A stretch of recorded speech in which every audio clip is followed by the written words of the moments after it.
Roman art has little merit, that is, a second-rate rerun of the glorious Greek art which presented it. The changes were reflected in simple things like hairstyles and dress, and in more complicated things like clothing, places of worship, and imperial monuments. Changes in taste can also be seen in portraiture, from the idealistic on the left to the realistic on the right, and in the subject matter depicted in household and public decoration, from elaborate mythological scenes to simple decorative motifs.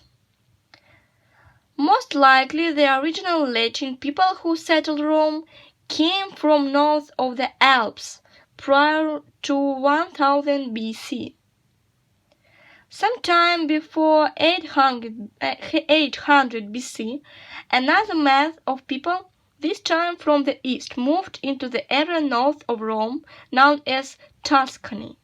During the 17th century BC, these people moved south into Latin territory and took over the rule of Rome. And by the 6th century BC, the Greeks had begun settling in southern Italy and Sicily. Etruscans took over the rule of Rome during the 17th century BC. But in 509 BC, the Etruscan kings who had been ruling Rome were tossed out by the Latin populace. For the next few centuries, it was the Romans' turn to make conquests, and this they did with great success. 200 years before Christ, they controlled all of Italy and the entire Mediterranean coast in Europe and in part of North Africa. In essence, the Latins were bourgeois agricultural people. They remained basically unsophisticated, practical, and ease-bound, no matter how many different cultures they assimilated during the course of their expansion. Hence, the art form in which they made their most distinctive contribution was architecture, the most Arthurian of the arts. The invention of concrete and the use of the arch on a monumental scale enabled them to build roads, bridges, and amphitheatres on a scale never before contemplated. The idealized eons of the Greek face on the left contrasts dramatically with the careworn Roman face on the right. The only clique that one cannot imagine a Greek statue carrying on an intelligent conversation seems all the more true when compared with the typical Roman portrait. The Greeks found the ideal. The Romans preferred the ordinary and the everyday. The Greeks used analogy of man and God to describe the historical events. The Romans preferred to see the actual events in complete everyday factual detail. Here are some Roman soldiers erection a fortress prior to battle, for example. The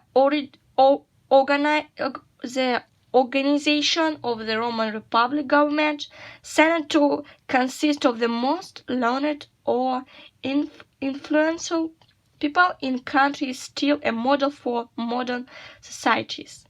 The organization of the Roman Republic government is still a model for modern society. Their loyalty of the well-organized and efficient Roman armies also contributed to the stability of the early republic. The Romans exercised in allowing conquered peoples to maintain their way of life almost completely intact. The Romans was worshipped by superstitions, nature worship, their concept of family. During the imperial period, after the death of Christ, who is seen here as the good shepherd, Christianity began to threaten the personality cult that surrounded the emperor.